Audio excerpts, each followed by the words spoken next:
Sirohi PM Shri राजकीय बालिका विद्यालय की 70 बालिकाओं का ऐतिहासिक शैक्षिक भ्रमण। विज्ञान और संस्कृति का गहरा ज्ञान प्राप्त। सिरोही के पीएम श्री राजकीय बालिका उच्च माध्यमिक विद्यालय की 70 बालिकाओं ने ऐतिहासिक शैक्षिक भ्रमण किया। इस भ्रमण का उद्देश्य वैज्ञानिक सोच को बढ़ावा देना और बालिकाओं को विभिन्न शैक्षिक और सांस्कृतिक अनुभव प्रदान करना था। विद्यालय की प्रधानाचार्य श्रीमती हीरा खत्री और व्यवस्था सहयोगी गोपाल सिंह राव के नेतृत्व में 6ठी से 12वीं कक्षा की 10-10 होनहार छात्राओं का चयन भी किया गया। इन छात्राओं को राष्ट्रीय आविष्कार अभियान योजना के तहत शैक्षिक भ्रमण पर भेजा गया। भ्रमण के दौरान बालिकाओं को अनंता मेडिकल कॉलेज लीलेरा के प्रोफेसरों ने विभिन्न मेडिकल विषयों जैसे anatomy, pathology, microbiology, pharmacology, physiology, जैव रसायन, सर्जरी और प्रसूति शास्त्र के बारे में विस्तृत जानकारी प्रदान की। बालिकाओं ने अपनी जिज्ञासाओं के उत्तर तर्क और वैज्ञानिक तथ्यों के माध्यम से प्राप्त किए। बालिकाओं ने अपनी जिज्ञासाओं के उत्तर तर्क और वैज्ञानिक तथ्यों के माध्यम से प्राप्त किए। इसके अलावा उन्हें सज्जनगढ़ बायोलॉजिकल पार्क और मां वैष्णो देवी मंदिर का भी दौरा कराया गया, जहां उन्होंने वन्य जीवों और स्थानीय संस्कृति के बारे में सीखा। इस शैक्षिक भ्रमण के दौरान पीएम श्री योजना के तहत बालिकाओं को शैक्षिक कल्याणकारी योजनाओं का भी लाभ मिला।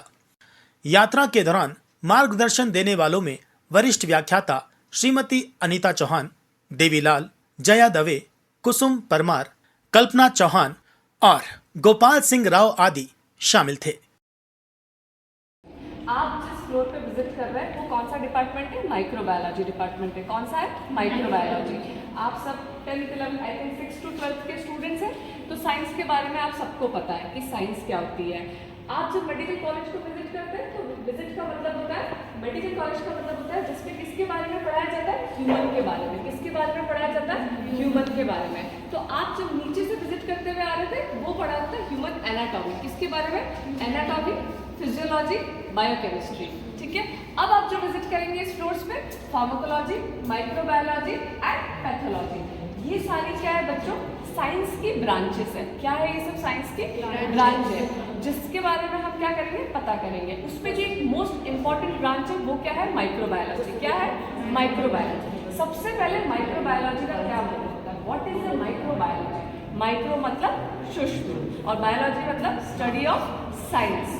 तो ऐसी ब्रांच जो कि ऐसे ऑर्गेनिज्म जिसको आप अपनी खुली आंखों से, नेकेड आई से नहीं देख सकते, उनकी स्टडी करने के लिए जो सब्जेक्ट यूज होता है वो क्या होता है? माइक्रोबायोलॉजी होता है। ठीक है। अब इस माइक्रोबायोलॉजी के अंदर भी बहुत सारे क्या है? पार्ट्स है। माइक्रोबायोलॉजी बेसिक क्या है? जिसमें आप क्या पढ़ेंगे? बैक्टीरिया के बारे में पढ़ेंगे, आप उसमें वायरसेस के बारे में पढ़ेंगे, आप उसके अंदर फंगस के बारे में पढ़ेंगे, आप उसमें पैरासाइट्स के बारे में पढ़ेंगे।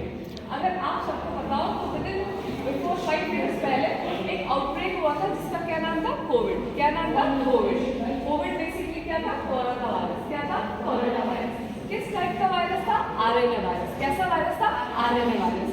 तो as a rule of microbiologist इस सब्जेक्ट को पढ़ने के बाद क्या पता पड़ता है कि वायरसेस क्या होते हैं, आरएनए वायरसेस क्या होते हैं। तो उनका जितना भी डायग्नोस्टिक आता था, जितना भी सैंपल्स आता था, वो कौन से डिपार्टमेंट में आता था? माइक्रोबायोलॉजी। और रिपोर्टिंग करने वाला डिपार्टमेंट कौन सा था? माइक्रोबायोलॉजी। ये जो पूरी लैब है ये सेकेंड ईयर के बच्चों के लिए बनाई गई है। जो बच्चे एमबीबीएस करते हैं उनके अंदर सेकेंड ईयर के अंदर जो सब्जेक्ट होता है वो क्या होता है? माइक्रोबायोलॉजी होता है। तो ये पूरी लैब उसके अकॉर्डिंग सेटअप की गई है। इसमें जो मेन इक्विपमेंट है वो क्या है? आपका माइक्रोस्कोप। क्या है? माइक्रोस्कोप। अब